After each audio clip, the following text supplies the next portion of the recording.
My parents didn't just skip my MIT graduation. They skipped it to watch my sister dance in a tiny auditorium that smelled like old carpet and cheap perfume.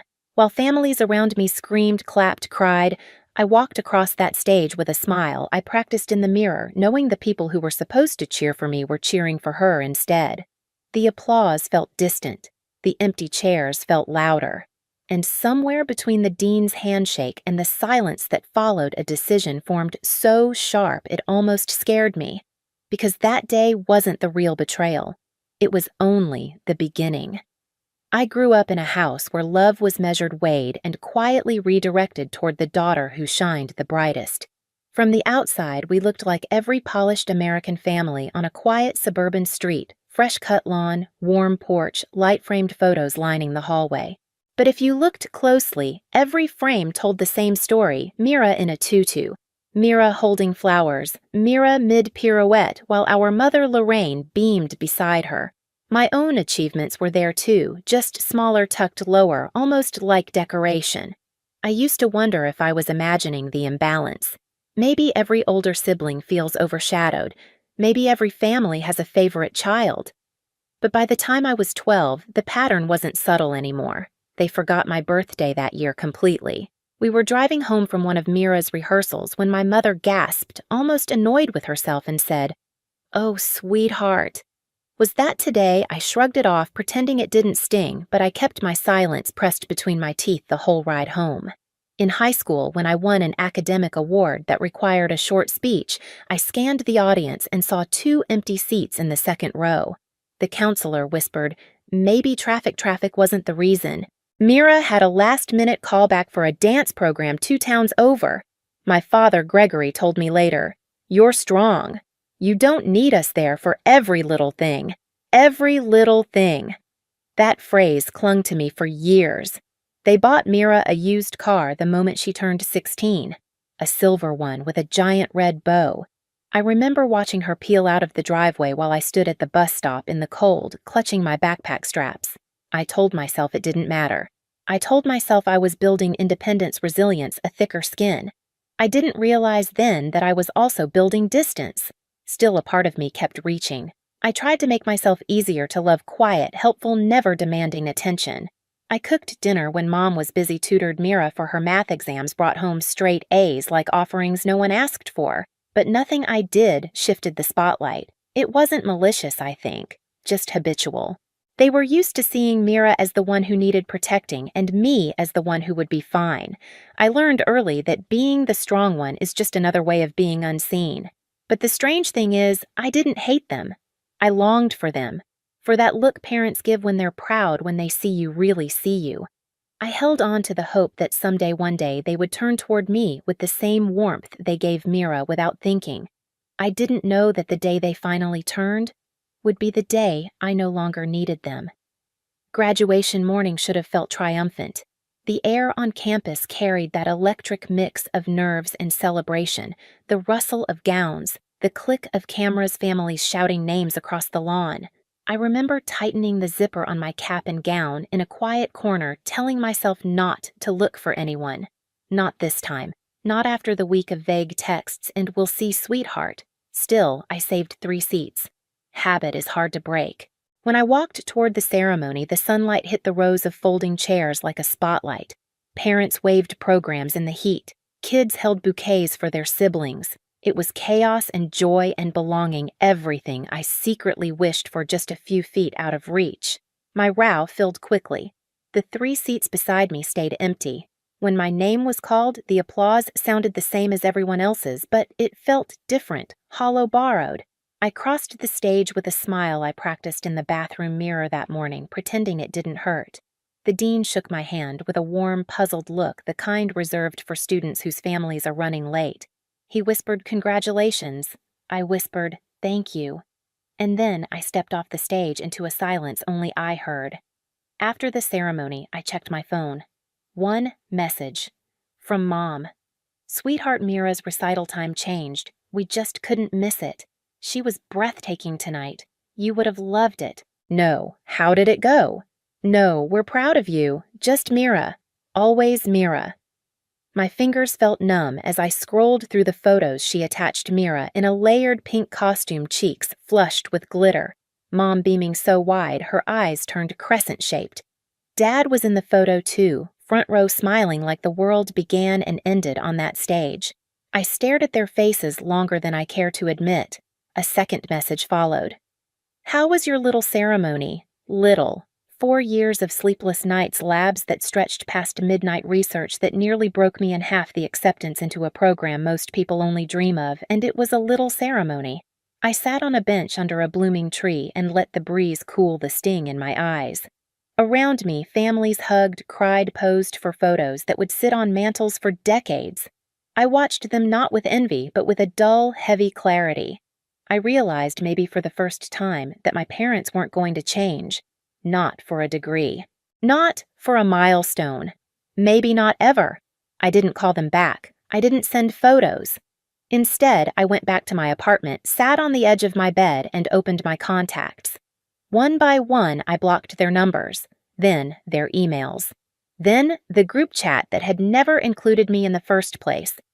It wasn't a dramatic moment, just a quiet decision, a boundary forming like a clean, straight line. Seattle didn't feel like an escape at first. It felt like a blank page, too white, too quiet, too honest. My studio apartment was small enough that I could touch the kitchen counter and my bed without moving my feet, but it was mine. I remember the first night, clearly rain tapping the window, the hum of the old fridge, the ache of a boundary newly drawn. Cutting my parents out hadn't made me feel strong. It made me feel unanchored, like I'd stepped off a cliff and was waiting to hit the ground. But the city had a way of catching me. I started at a research-focused tech job. No flashy corporate names, just a team of sharp minds who cared about ideas more than hierarchy. My manager, Priya, noticed I worked through lunch every day and nudged a granola bar onto my desk with a dry, "You can't innovate if you faint." Jenna from down the hall invited me to kickboxing class to punch out whatever childhood trauma remains. Leo introduced me to a tiny cafe that served bitter coffee and warm light. Somehow they became the first people who saw me without comparing me to anyone else. At night, I'd sit in my thrifted leather chair facing the city skyline, listening to the rain slide down the glass. Healing wasn't linear. Some days I woke up breathing easier. Other days, a random scent or a passing comment opened the wound again. Therapy helped me understand a truth I'd long avoided. Being the strong one didn't make me unbreakable. It just meant I'd been breaking quietly for years. Slowly, I rebuilt myself. I learned to take up space in meetings. I learned to trust that people meant it when they said they were proud. I learned I didn't have to shrink for anyone to shine. By year 2, I led small teams. By year 3, I filed patents. By year 4, the Seattle skyline no longer felt unfamiliar, it felt earned, and by year 5, I almost forgot what their absence felt like. Then the wedding invitation arrived. A white envelope, heavy cardstock, my name written in looping ink. Daniel, my cousin, one of the few family members who never treated me like a background character, was getting married. He wrote a short note at the bottom. "It would mean a lot if you came." I held the card for a long time. 5 years is a strange amount of time. Long enough for people to age, but not long enough for patterns to disappear. Long enough for wounds to scar, but not long enough for memory to fade. Part of me wanted to ignore it, but another part, a stronger, steadier part, felt ready. Not to reconnect, not to forgive, but to stand in the same room with the people who once made me feel invisible, and see if I still felt small. When I finally RSVP'd, yes, a thought settled in quietly. I wasn't going back to be their daughter. I was going back to witness who I'd become without them. The wedding venue sat on a hill overlooking the water, glowing under the kind of summer sunlight that makes everything look softer than it really is. White columns framed the entrance, roses lined the pathways, and guests drifted across the lawn like pieces on a slow-moving stage. I pulled into the gravel lot in a rented hybrid, cut the engine, and took a breath that tasted like nerves wrapped in calm. I wasn't here to make a statement, but walking in, I realized my presence alone already was one. Inside, the air hummed with chatter, clinking glasses and strings from a small live band. I spotted Daniel across the room, sharp suit, easy grin, the same cousin who used to share his fries with me at family gatherings because he could tell I was always left out. When he saw me, his entire face lit up. "You came," he said, pulling me into a hug that felt real. "Of course I did," I murmured. He squeezed my shoulder. "I'm proud of you, Ev. Really." Funny how such simple words can hit harder than any wound. I drifted toward my assigned table, taking the long way around the room. Lace tablecloths, polished silverware, soft candlelight flickering in glass holders, it was all designed for beauty. But beauty can't soften the moment your past catches up with you. I saw them before they saw me. Lorraine stood by the back window, adjusting Mira's hair, even though it didn't need adjusting. Mira wore a pale lavender dress, soft curls pinned back with tiny pearls.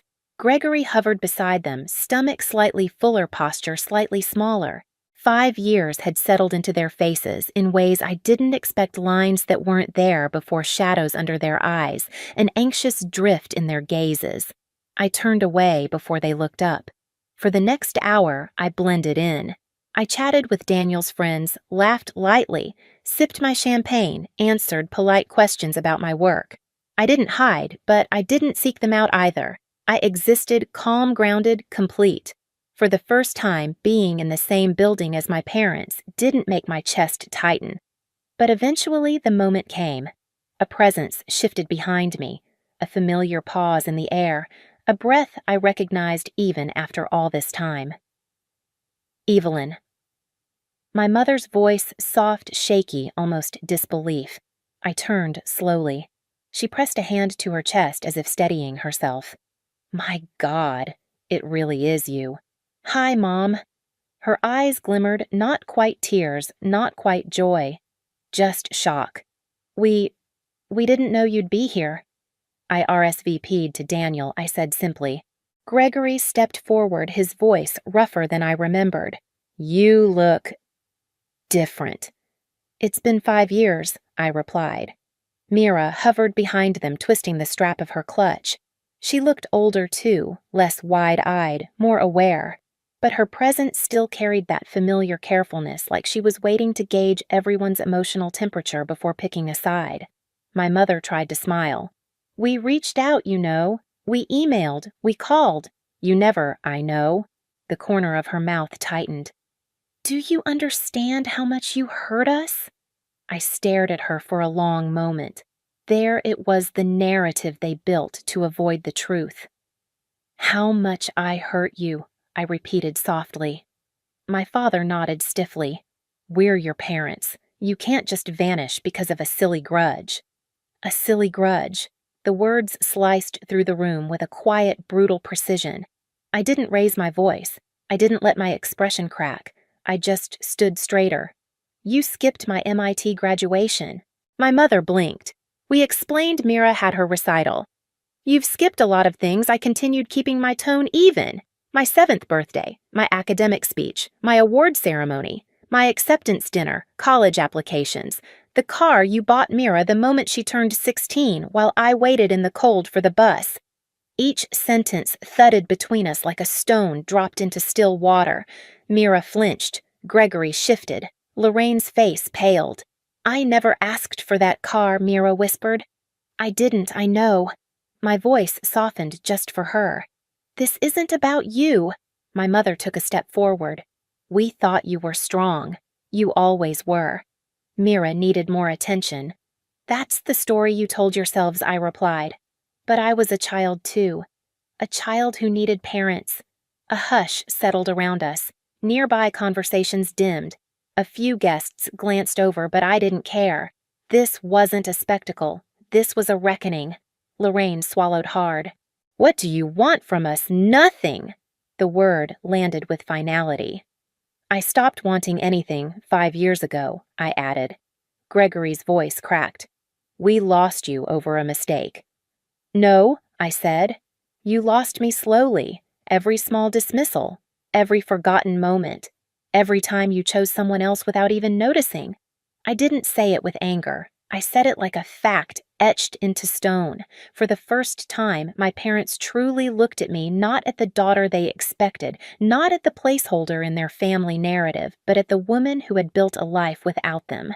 I saw the realization flicker across their faces, the recognition of what they had missed, what they had thrown away, what they no longer had the privilege to reach for. Mira wiped her eyes. I'm sorry. I'm not here for apologies, I said gently. I'm here for Daniel. My mother's voice trembled. Will we ever fix this? I shook my head. Some things aren't meant to be fixed. They're meant to be understood. Silence. Heavy. Undeniable. I stepped back, giving them space they never gave me, and in that moment, watching their expressions break open, watching the weight of 5 years rush into the gap between us, I realized the thing the thumbnail had always hinted at. They finally faced what they'd lost. Not a daughter, not a trophy, but a whole life they never bothered to see. The morning after the wedding, my phone buzzed with a number I didn't recognize. I almost let it ring out, but something curiosity, maybe closure, made me answer. Gregory's voice slipped through thin and uneven, like someone trying not to break. Evelyn, please don't hang up. I didn't speak. I didn't need to. I know you changed your number, he said quietly. Samuel gave me this one. I asked him not to tell you. A long breath. I just needed to say something. Silence stretched between us, soft but weighted. I read about your work, he continued. Your patents. Your projects. You've built a whole world without us. His voice cracked. And the worst part is, you had to. I closed my eyes, letting the truth settle. We thought Mira needed more. We thought you'd be fine. We were wrong. Another pause. Your mother cried all night. She wants to undo things we can't undo. You can't fix 22 years in one call, I said calmly. I know, he whispered. But will we hear from you again? Maybe, I replied. Maybe not. And I ended the call quietly, without regret. I flew back to Seattle that evening, watching the coastline fade beneath the clouds. The city lights greeted me like an old friend, steady and familiar. When I walked into my apartment, Tesla, the cat who chose my keyboard as her favorite bed, curled around my ankles, and Daniel texted a picture from the wedding thanking me again for showing up. Life felt quiet, honest mine. Sometimes people ask if I regret cutting my parents out. I don't. Peace isn't built from pretending things were fine. Peace is built from boundaries, from choosing yourself even when it hurts. I didn't win by confronting them. I won years earlier when I decided their absence would no longer define me. If you've ever carried a weight like that, if you've ever chosen distance to save yourself, tell me in the comments. And if this story stayed with you, share it and subscribe so you don't miss the next one.